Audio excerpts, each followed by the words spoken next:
if you're running any kind of content marketing strategy, link building strategy, it's been said many times over the years, but it's more important than ever. Keep things relevant. Don't create thousands of pieces of content just for the sake of it, and just make sure that everything you're pushing out is, relevant to your brand. The campaigns that you're doing are on relevant websites, and that is the way that ultimately I think people are going to get success.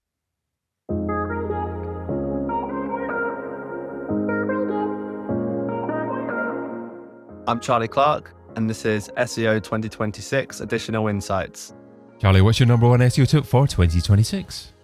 My tip for SEOs in 2026 is, as we're moving towards a AI search first world, brands need to be moving beyond building links just for links' sake. And they need to be focusing more on semantically relevant brand mentions and links that align with key topics and entities. And the idea behind this is that this is going to help AI engines better understand, associate, and prioritize you in results. Okay, so we'll get to the positive aspects of what you shared as a tip there in just a second there. But one phrase that jumped out that you mentioned was links for links' sake. What's an example of a link for links' sake? Yeah, so I think for the last few years, and I definitely in 2025, we've seen the conversation change, but the number of briefs that we had, and also that agencies, including ourselves, that would sign up to, would be link quantity targets. People will go after, let's get X amount of DA 80, 70, 50 because our competitors have them. But the key element that you're missing here is that quantity doesn't always refer to quality. As we move into this world where AI search engines are much easier, they're much better able to understand how these links are relevant to your site. I think this is where companies are going to have to make a big shift into how they approach their link building strategy. So are you still having to educate clients on the fact that there isn't so great a need for links sake, or are you still getting many requests like that? It's definitely slowed down. And I think the trouble that you have, it's how do you conceptualize the value of a link to a client? Because I think before the easy way to do it was quantity. And for argument's sake of this conversation, or for simplicity's sake, power. I mean, we all know DA, DR can be manipulated, but it was always a metric that we could pin to a KPI or pin to a target, and something that was, tangible. So what we're really trying to explain is something that I talk about a lot nowadays, just how, not even just with AI search engines, Google's been doing this for years, but I think that the problem we've had is that it's been relatively easier to be able to gain the system, for lack of a better word, so to speak, just by, focusing on the power of backlinks. But with AI search engines, what we're seeing is they're much better at connecting the dots and working out. So for example, we work with a lot of travel brands. We want to be featured on travel websites talking about travel topics. And the reason for that is that when users are asking questions about said topics into AI search engines, they're much more long tail, they're much more in depth, and those search engines need to be returning the right results. So if I've pushing my campaigns across every single website across the web, or random sites just for the authority, I don't think that's going to get people the results that they want. So one of the things you mentioned was semantically relevant brand mentions. So how do we focus on that moving forward? I think what it all comes down to is the strategy behind how you go about your, not just link building, but also, brand mentions, citations. We're not just talking about a backlink here. We're talking about where your brand is positioned across the web. So I think what brands really need to start doing now, what they always should have been doing, to be completely honest, is thinking, where are my audience consuming their news? Where are my audience going to be reading? Is my brand topically relevant? What stories can we create about that? And where can we place it? Well, where can we place our brand that fits naturally within those topics or within those placements on the web? Again, if we're thinking about this from how briefs tend to have been, and I say not all briefs are like this, but we did see a lot of them over the last few years where people will come to us and they'd say, we need X amount of this. And we'd be like, why? Who's told you that? And they would say, SEMrush report, previous SEO, XYZ. So yeah, it's hard because you have to educate. And normally the people that come to us with the briefs the brief doesn't always directly come from the client themselves. Normally it's coming from, the CMO or someone above that's read this or heard this somewhere else. So it is an education that you have to go through. Sometimes the easy option would just be to say yes to the quantity. So yeah, that sales process can sometimes be a little bit more drawn out as you go through that kind of education process. I like the fact that you're talking about that. I think it's an important part of delivering a successful modern SEO service and ensuring that you don't have clients get fed up with SEO or fed up with you, because if you just listen to what they're asking you to do and you deliver on that, it's not necessarily going to help them to reach the ultimate goals that they're looking for.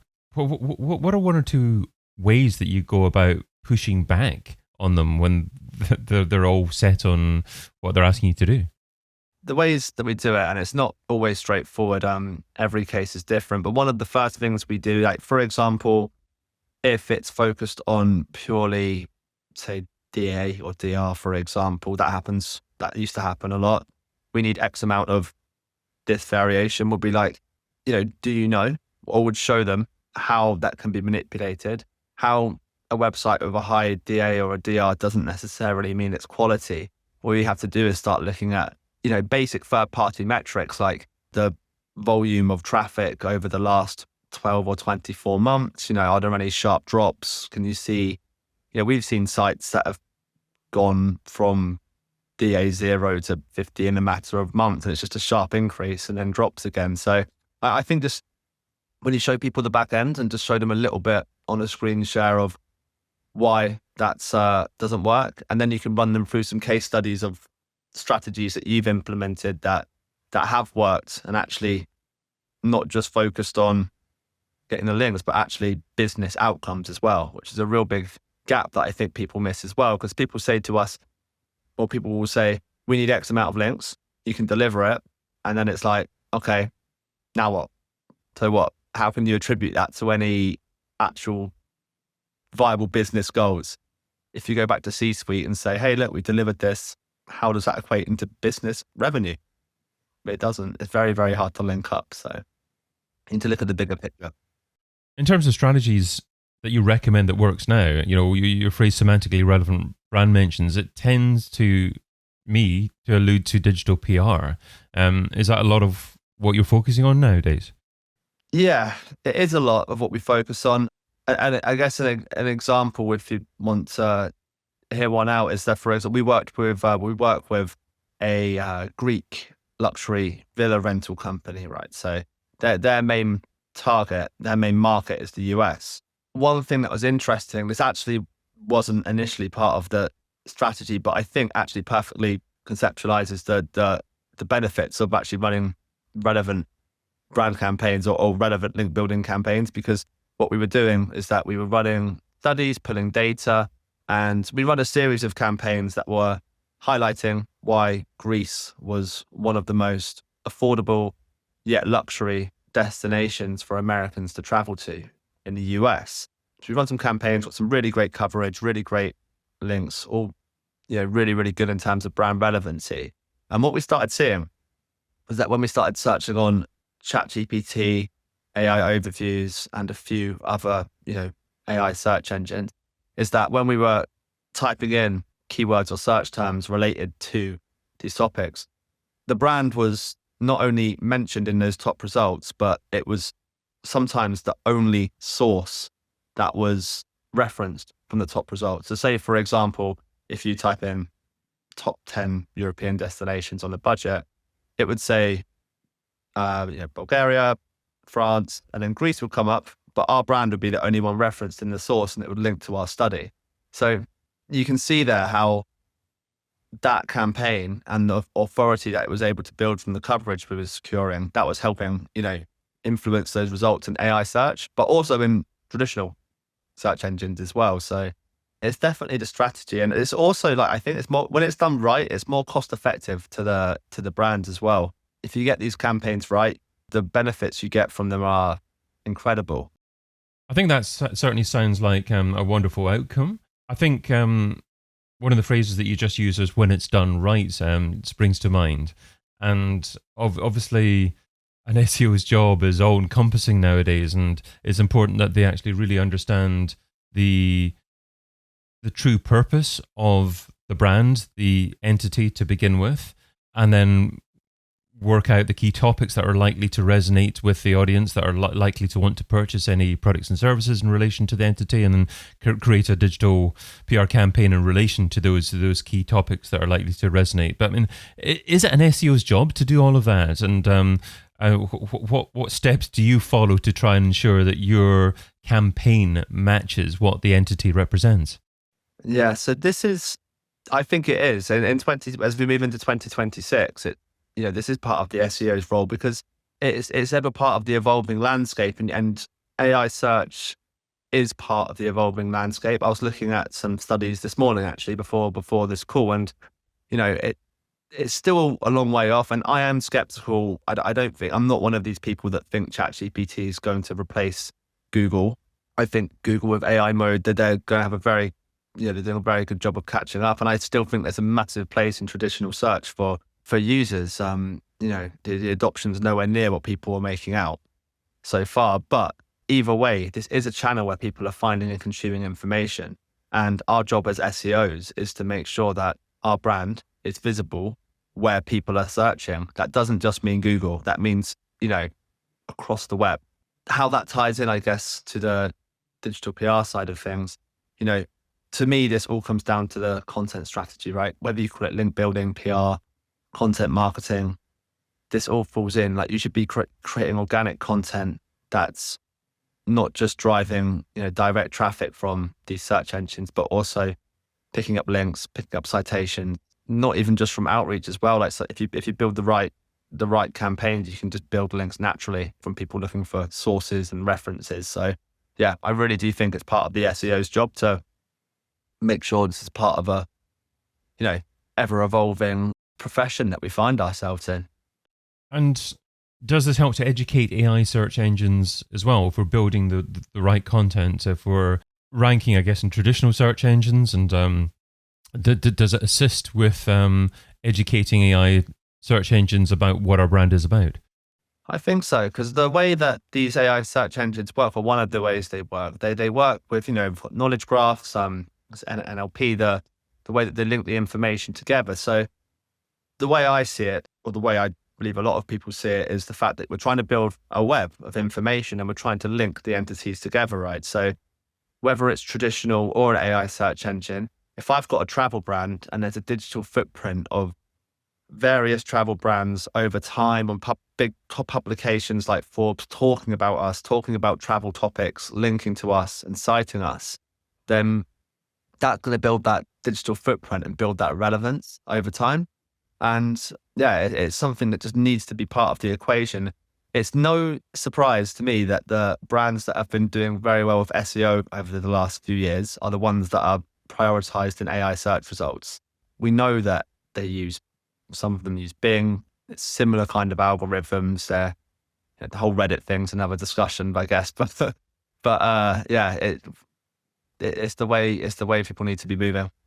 And lastly, how do we measure success in a world where people are using many different platforms to actually interact on and discover new content, and it's more challenging than ever to actually obtain the data in terms of what people are doing in terms of those interactions?